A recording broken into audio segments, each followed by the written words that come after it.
hopefully you're able to join us across the sessions over the next 3 days, and hopefully you'll find them thought-provoking and inspiring, because what we'd like is that these sessions actually inspire people to take forward some ideas, and that we work together to actually regenerate our communities and our towns. I think something that's become really clear in terms of COVID and the lockdown and, you know, the unprecedented times we've all been living through is that people and communities need to be at the heart of Wales in any post-COVID recovery. And that's both in terms of how we live and how and where we work. And housing has a really, really important role to play in all of that. I think now we have an opportunity to look at how things have been done and to do things differently and in a way that's going to build a better and more secure future for everyone, including our future generations. So to officially open, I'm going to hand over, not in person to the Minister, Julie James, who's the Minister of Local Government and Housing, but who's very kindly prepared a pre-record for us, which is a keynote speech to officially open the first community-led housing festival. So Casey, if I can hand over to you to do all the technical side of it, that would be great. No problem, bear with me just 1 second. And if I could have a thumbs up from some of the other Hi, the person you're about to speak with has call captions turned on. They'll see captions of what you say to help. Not sure what that was. Apologies for that. But if I could just get a thumbs up from the team that you can all hear and see this video, and please enjoy the Minister.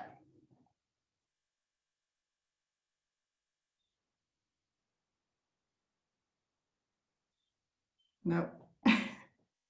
Bear with me. Got to love a couple of technical issues.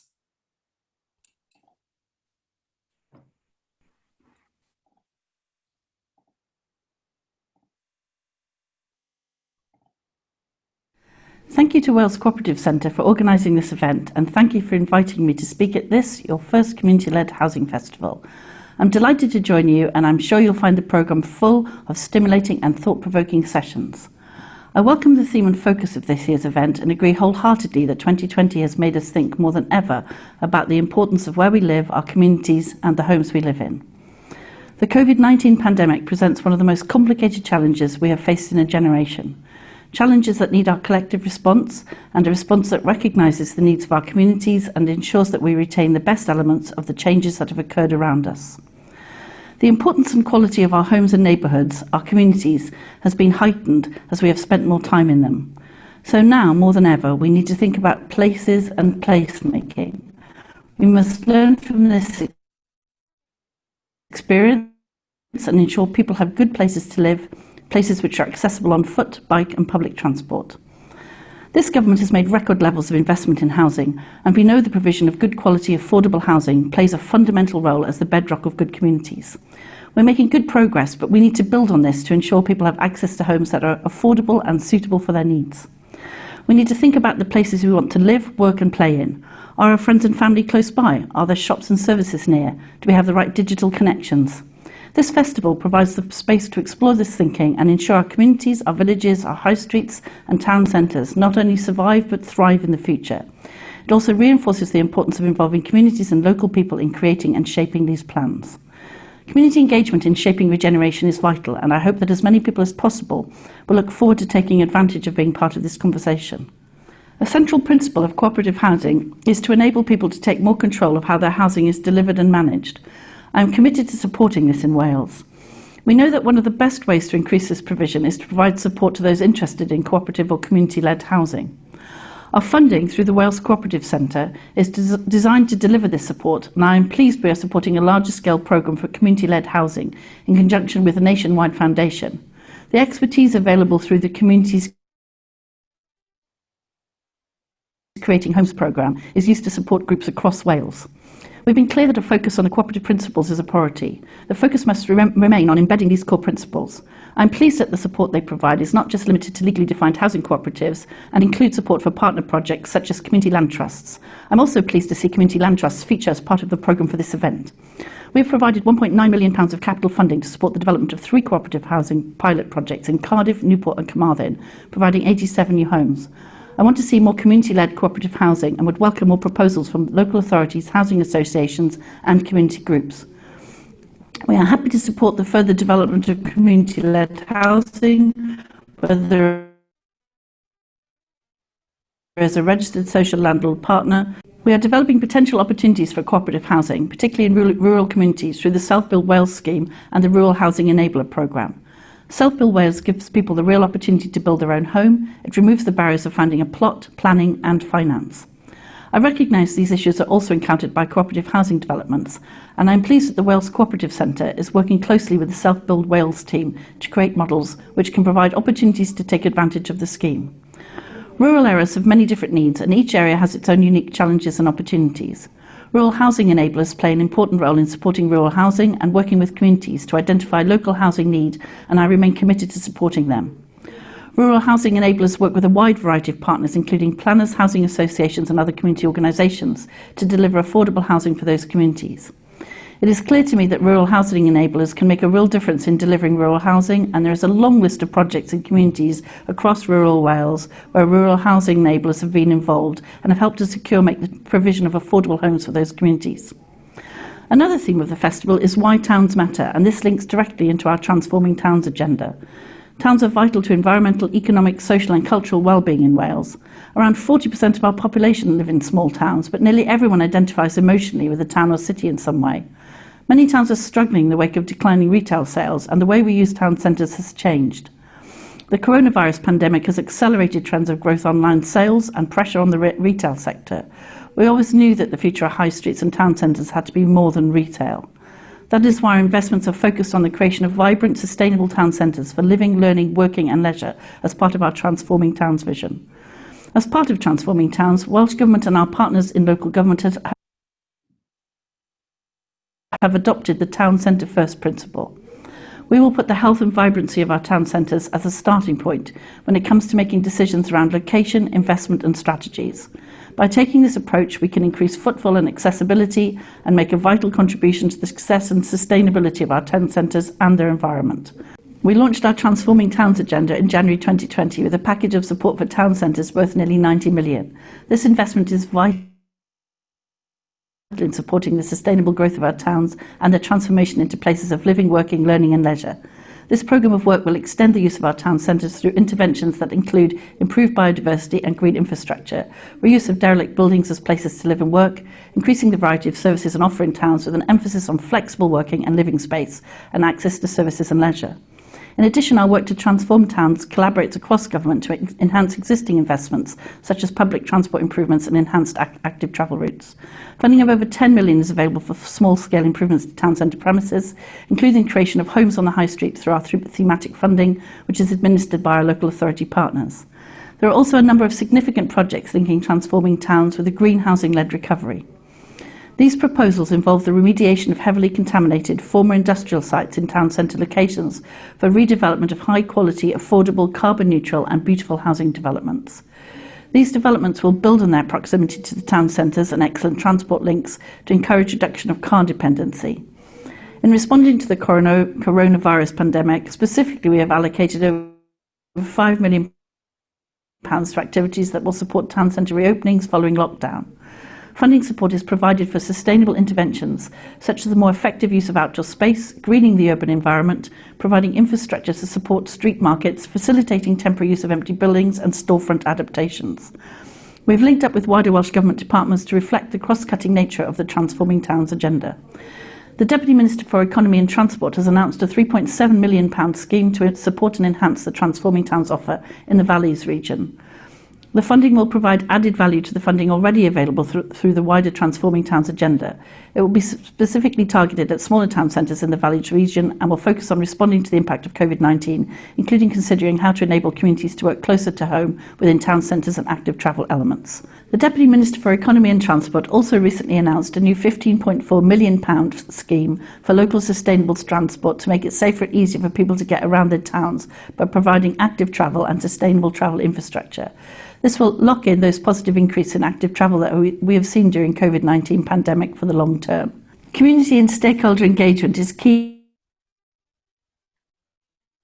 to the vitality of town. We want to support communities and stakeholders to take ownership of their towns. That's why we have put £539,000 into supporting the development of business improvement districts, and why we're conducting a communications campaign to engage local businesses and communities to encourage them to support their town centres. I know that I've highlighted a large number of Welsh Government funds and programmes, but I hope that you can see our strong commitment to regenerating and transforming all our communities. This will only be achievable through proactive engagement and partnership with local communities themselves. There are significant opportunities within these programmes to link cooperative housing-led projects and regeneration. I would encourage you to engage with our local authority partners and my officials to make the most of opportunities that are available. I would like to close my remarks by wishing you every success with this first community-led housing festival. I hope it provokes some new and creative thinking, generates exciting new developments, and becomes an annual event where we can share our successes and work together to build on them. Diolch.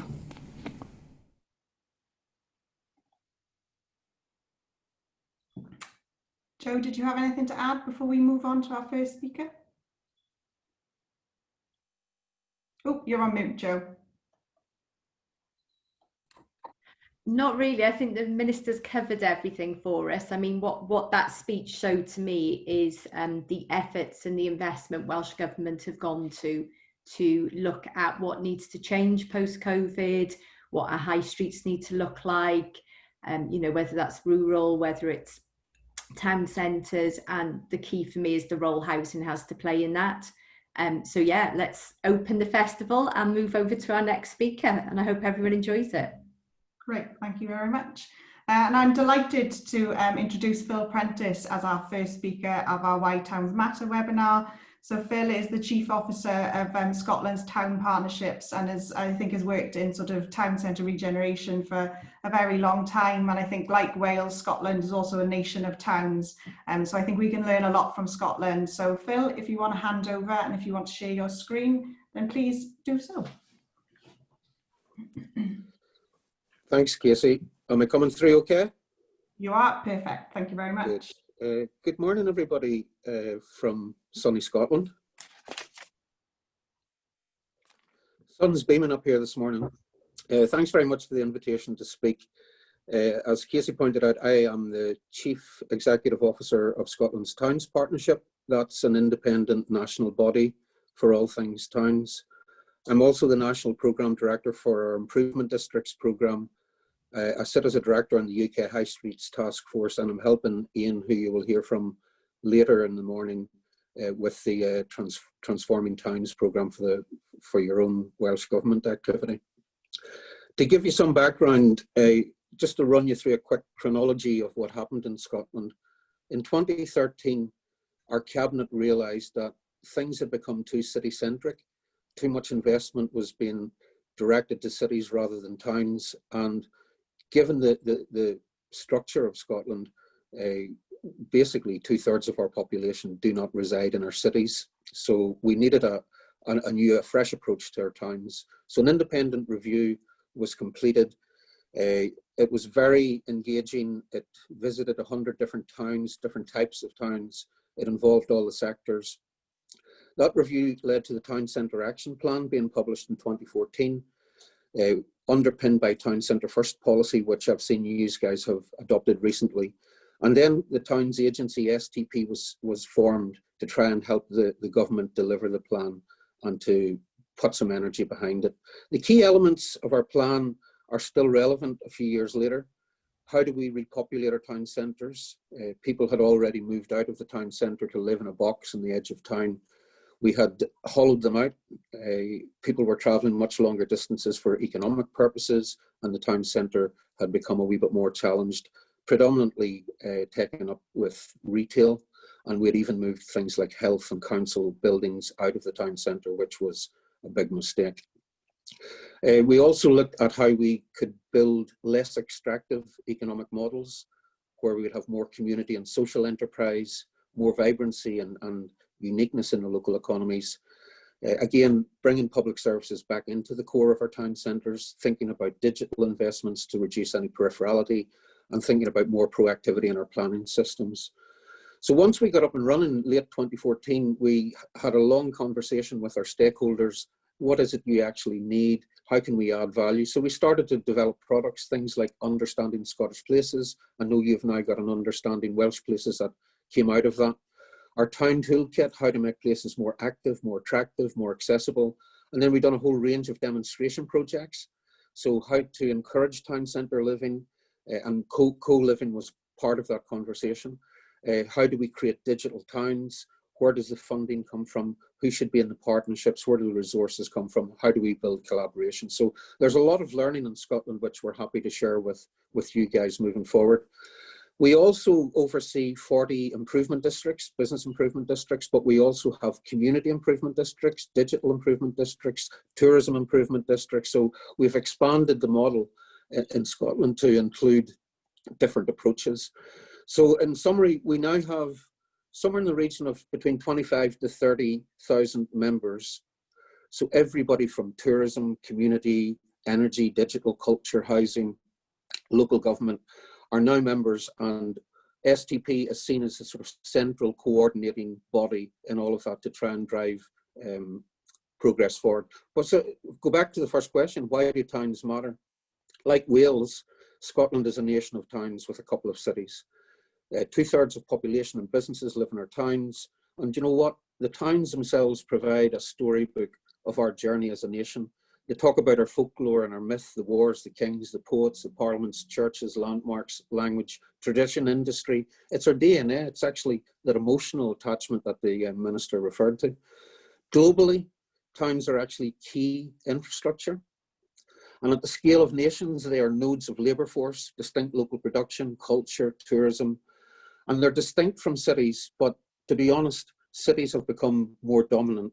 You know, the town's narrative has been left behind, but now is the time for towns to become networked urban systems again, to support the increasingly diverse needs of our society, our ageing demographic, our incoming populations. So towns, in short, are the largest scale for community, but they're the smallest scale for urbanity, and that's probably where they've got left behind. So all of a sudden, along comes the bug, and everything grinds to a halt.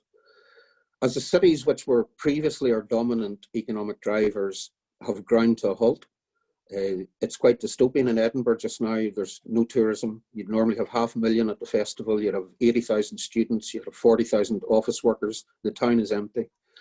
But what has happened, there's been a social and economic and environmental renaissance in our towns. People have been locked down. They've been captive in their hometown, and it's given an opportunity to reconnect with their local neighbours, green space, heritage, town centres, and that has been a positive. So I think the learning in any post-COVID environment means that cities should not drain their hinterland towns. They should be used to irrigate them, and that's really, really important. So the traits that we're seeing now, obviously a lot less commuting, more homeworking, growth in localism and active travel, community, citizenship, reconnection with green space, heritage. So that is something that I think we need to bottle and capture. The reduced carbon footprint, we need to consolidate that. So we also need to build more resilience into food security, local supply chains, thinking about digital solutions that can help reduce that peripherality, drive innovation, create more economic activity, blended work and learning patterns. So that should be the preference in terms of model in the future, rather than going back to making lives miserable where people are traveling into sit in office blocks of behind a computer screen all day. So there is a chance here, if we capture this, to build a better, greener, fairer recovery. We already have good policy, but we thought we would take this opportunity to refresh it. It's been headed up by a Welshman, Professor Lee Sparks, who is my boss, and he is leading a very comprehensive review, which will publish in November, to look at how the town centre policy should shift in a post-COVID environment. but also taking account of our aging demographic, the need for climate emergency. All of this needs to be into a refreshed policy. So post-COVID Scotland will be greener, fairer and healthier. Enhanced digital capabilities, low emission cities, climate action towns, all of this has been announced in our programme for government. There's been a doubling up of resource, so we're now seeing £275 million being allocated for the town centre agenda. We've seen 500 million allocated towards active travel. We're engaged heavily with the housing groups to look at how we repopulate, also how we repurpose what will soon become redundant commercial space within the cities as people do not return to offices. We've seen lots of large institutions, pension funds, banks, financial houses saying that their staff will continue to work from home, probably on a permanent, semi-permanent basis. So we need to think about not going down the route of England, where they've just used permitted development rights to give developers control of localities, but actually taking a much more subtle and nuanced approach in terms of what does this community need? What sort of housing options could this community support? And let's get some community ownership back into it. Let's look at local supply chain to build in resilience in terms of the economic model and think about community wealth. So if we are knocking down some retail or some offices to build in houses, why don't we just engage the local building supply chain to do that, who then can take on local apprentices, engage with the local building supply merchants. All of that is retaining the wealth within the local community. So underpinning all of this, we have launched Scotland Loves Local. This is a return to localism. We want to encourage people not just to tell them that it's safe to go back into their town centres, because that message will change as we navigate our way through COVID. There will be local lockdowns. We will be telling people to stay in the house a wee bit more. But what we're trying to do is to get under the skin of people's rationale and thinking, to say to them, the local farmer who has the dairy farm up in the hill is no longer supplying hospitality because it's locked down. He has had to repurpose his business to support a domestic supply chain in the local grocery sector. So he's taken on a couple of the extra delivery drivers. The delivery driver takes his milk and butter and eggs down into the grocer's shop in the local town. That young boy, as a trainee grocer, has got his job secured and he gets paid. He goes next door to get his haircut. The trainee hairdresser and the young guy go to the coffee shop. Later on, they go and buy a gift and bring it home to their mother. That is basically showing you how the local pound flips 6 times in the local economy, and the pound that you spend on Amazon disappears to Panama, and nobody gets any gift from that. So it doesn't matter if it's more expensive. This is a story of the local people. If you continue down this footpath, you will reduce your carbon footprint, you will build in more resilience to your supply chains, you will build in food security, and fundamentally, you'll keep your neighbour's daughter employed. So spend the extra pound in your towns. The message is simple. Everybody wants to help. There's been a cry for everybody to react to COVID. How can you help? Everybody wants to help, but you can't help because you've been stuck in the house. The easiest thing to do is just spend your pound in the local economy. And that will see a much more resilient, a faster recovery, a more sustainable recovery, and a more just and equitable recovery as well. So hopefully, with our new policy, and we'll be sharing this with Ian and the Welsh Government colleagues moving forward, hopefully the new policy will actually tackle some of those big structural barriers around ownership, around how we tax society just now. You know, at the minute you've got property taxes that are archaic, no longer fit for purpose, which actually puts huge barriers for independent local traders to get into property to trade. Institutions and pension funds maybe don't even know that they own these properties, so they're not interested in that local town, but they're actually damaging the prospect of that local town. So we need to start looking more radically at digital taxation, online sales tax, balancing out the whole piece, making sure that clicks versus bricks doesn't kill our town centres, that there's an equalisation and an equity in all of this. But one of the key things that we've learned from the coronavirus, and again, the Minister touched on it, government is well-meaning, local government is well-meaning, but they can't change one thing. The only way you can get things delivered on the ground is hyper-locally with a small community where everybody knows each other, they know they're vulnerable, they know the people who can help more, and that wee group of 500 people can actually sustain themselves moving forward. We've seen this with our business improvement districts. They have stepped up to the plate, they've taken leadership roles, ownership, of what's been a very challenging period of time. We've helped them through this, so we've given them lots of financial support through the BIDS Resilience Fund. Now we've given them BIDS Recovery money. We've also had the Towns and BIDS Resilience and Recovery Fund. We've just announced a further £18 million to try and get local authorities to just stimulate. It's economic stimulus. Let's go into the town centre, that building that's been laying derelict for such a time. Let's employ a local demolition company to take it down. Let's get the community to come in behind that and build a pop-up park. Let's just get some economic activity moving forward. But fundamentally behind the scenes, with the launch of the new policy, we will be seeking better plans and proposals that are based on what the dialogue that results from the community and the local government stakeholders and the private sector in terms of what is the vision for our place. And let's piece this together bit by bit and start delivering on it. Let's be ambitious. It's taken 60 years to wreck our town centres. It'll take a good 20 to fix them. So don't panic. This is just a long-term, piece by piece, step by step journey. But as long as we've got the vision right, we can actually do that properly. And we can build a much more relevant offer that brings citizens back into ownership, that brings communities to the fore and removes the extraction. So that is the sort of approach that we're trying to encourage. And hopefully we can share that with you guys moving forward. COVID is a time intervention. It's been very, very challenging.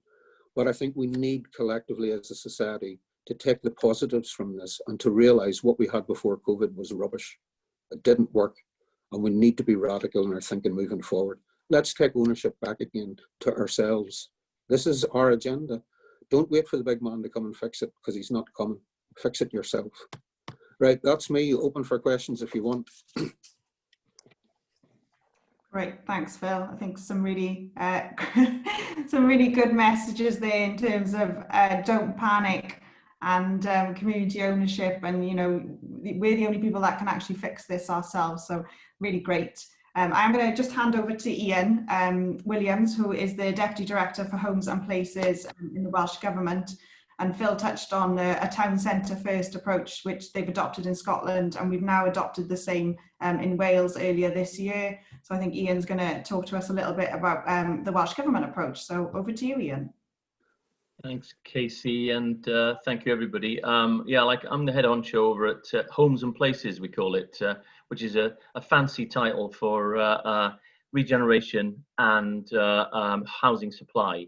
So I'm happy to take questions on the link between transformation and housing afterwards, as many as you want. Now, I'm going to try and give the Welsh Government perspective and put a little bit of meat on the bones for what Julie James said earlier on. Now, following Phil is both a blessing and a curse. It's a blessing because for an Irishman living in Scotland, he's had more impact on Wales transforming towns than pretty much anybody else. He's been a fabulous mentor and a coach to us. And it's good to thank him publicly, because I don't think we do often enough. But of course, it's also a curse because he explains the context. Nobody, quite frankly, anything about town centre regeneration that exists, and he doesn't know it. It's not worth knowing. So give him the context of why towns matter. So I'm going to rejig my presentation a little bit, if that's okay. And if anybody wants a position paper that we've written on why towns matter, we've pretty much nicked a lot of what Phil was saying. So we'll happily share that with you, Casey, and you can share it with the people who've turned up for this excellent event. So we launched Transforming Towns in February. Actually, it feels like it's like a different century, doesn't it? February, and it was right then, and it's still right, but it was inadequate now then, and it's still inadequate now, and I think COVID has sort of proved that it's inadequate. Not that we should do all our design work for the future of towns through a COVID lens. I think that's an important thing to sort of remind you all. The pandemic will end. What won't end is some of the changes we've seen to people's behaviour, and have we really seen a shift? I'm very taken by what Phil just said about the localism agenda, and but I would still put a challenge. Is the delivering butcher a sustainable model going forward? And have we gone back to a very different model of behaviour in the way that we use local supply chains? I don't know, and I think that's an interesting debate for us to have in the way we can create our towns. The other one is obviously when you get into grade A office space, and we've got a ton of towns in Wales that are basing a lot of their regeneration bets on the need for grade A office space, and that probably has to be different. Again, that'll be an interesting discussion for us later on when we have the Q&A. So all creative ideas and challenges welcome. I definitely don't have the answers. I mean, we've done a whole load of things, as Judy James said, in the realm of what I would call, we have to do them today or we'll have no tomorrow for our town centres. And that adaptation money has gone down very well in local authorities. I hope some of your attendees have seen the benefit of it. Not, then let's hear about that. But I'd rather, given the audience we have here, to focus on the long term. You know, what are our towns going to be? That shift to leisure, to learning, to living as well, and a different kind of focused retail, I think is more interesting for me here. But again, I'll be guided by you in the Q&A. I mean, in Cabinet in January, when I was putting the paper forward on transforming towns, I said we were expecting online sales to hit 30% in the UK in about 10 years' time. Well, it didn't take 10 years, did it? It took 10 months. And that trajectory is only going upwards. So mid-tier retail has changed, as Phil said, and it's changed for almost certainly for good.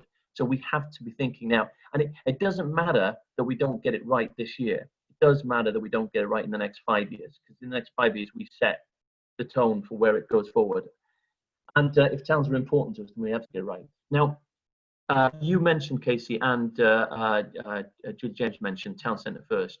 Yeah, we nicked this unashamedly from the Scots. They have implemented it in an excellent way, in my opinion. We haven't yet. We're being very Welsh about it. We've been very gentle, very polite. You know, Mark Drakeford, the FM, just looked at me early on